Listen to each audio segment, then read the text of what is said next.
I'm Luke Chow from the Morpheus Clinic for Hypnosis in Toronto, Canada, where we make hypnosis make sense. In this video, I'm going to make an argument for why the modern practice of hypnosis should be seen as more of an art form than a science. And I'm going to make these arguments with only respect for the arts as a necessary component of human experience, as well as science for being the best truth-finding methodology that we have.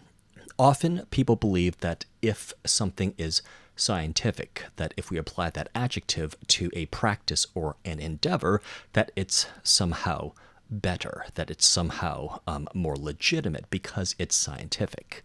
And there are some problems with applying the word scientific to hypnosis in practice. There are also problems with studying hypnosis and the practice of hypnosis as a science, but I'll get to those later. The first problem is that science deals with populations, with groups, with large enough groups that the results of any tests or experiments are statistically significant. And I don't have the luxury of dealing with groups, I deal with individuals. So I'm looking at each client's uniqueness. I'm not looking at each client as a member of a category or a member of a group. And I would suggest that it is better hypnotherapy to be dealing with individuals as individuals rather than as members of a group. Even if the group is a diagnostic category, it is better to deal with people as individuals. A scientist might say that any kind of outcomes that one individual might report are anecdotal, if they're not being generous, or a case study, if they are being polite. And there is truth to that, because you cannot always extrapolate from one case study to a general population. Another way is that science studies objective phenomena, things that you can observe from the outside.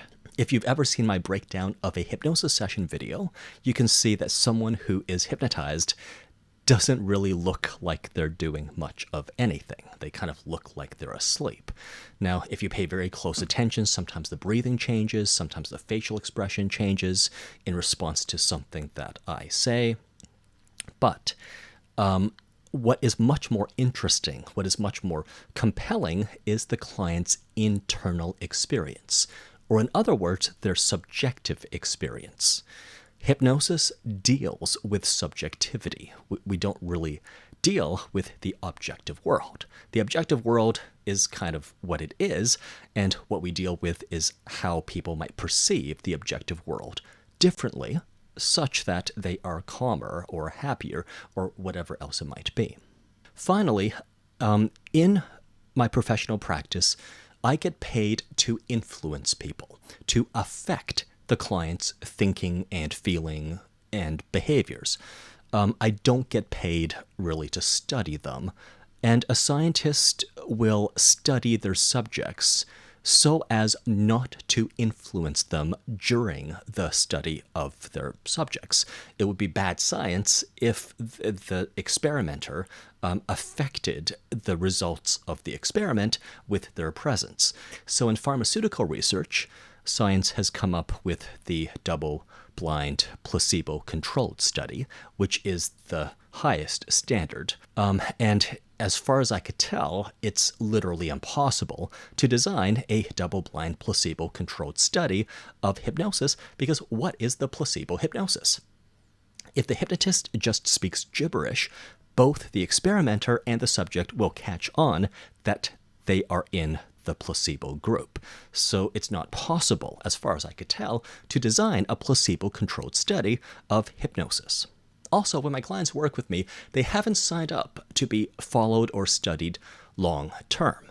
My staff and I will do our best to reach out after usually a couple of weeks to find out how the client's doing, but if you know how few customer satisfaction or survey requests you actually respond to, well, our numbers are roughly about the same. We don't get that much feedback, and also the feedback that we do get skews either negative or positive because it's a self-selecting group that chooses to respond back to us. So those are some ways that my practice is not scientific or not doing science with our clients. And I don't see how any practice conducting itself ethically could be doing science with people who are not choosing to be studied, not choosing to be lumped in with other members of a group. The only ethical way to practice, as far as I could tell, is to deal with people as individuals, to deal with subjective experience, to prioritize subjective experience, making our work literally unscientific. But the word unscientific is often used pejoratively. So I'm not going to end with that. I'm going to suggest instead that hypnosis should be seen, and unabashedly, as more of an art than a science.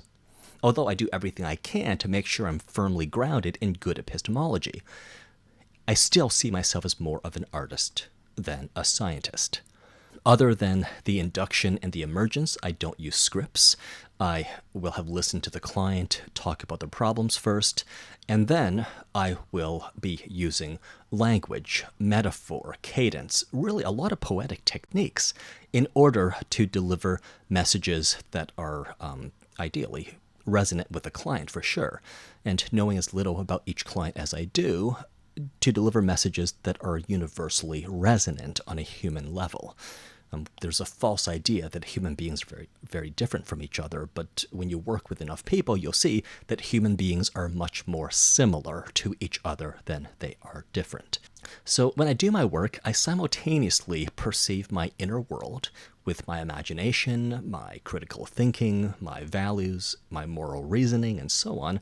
At the same time, I am expressing my inner world out loud to the client after the induction, within the parameters of why the client has sought out my help. And that aspect of expression is something I only just realized in the past few months during the COVID-19 pandemic. Because the analogy that I kept going back to over and over again is that if you take a painter and you want to torture them, you would take away their paintbrushes, you would take away their paints, you would take away their canvases, and they're going to have to draw shapes in the air with their hand, or they're going to have to use some dirt mixed with water and paint on the walls. But there is a drive and a need for a painter to express him or herself through painting, and a musician will feel the need to express him or herself through music. And it turns out, when it was taken away from me during this pandemic, that I have a need to express myself. But the recent months have really underscored the point that I am more of an artist than a scientist, that I am expressing more than I am observing. So I'll let all of that sink in. There's a lot in there, and I hope it helps you understand the work that I or that my colleagues do. If you've enjoyed this content, please like, comment, and subscribe, and I'll be making more in the upcoming weeks, months, and years. Again, it's Luke Chow from the Morpheus Clinic for Hypnosis in Toronto, Canada, where we make hypnosis make sense.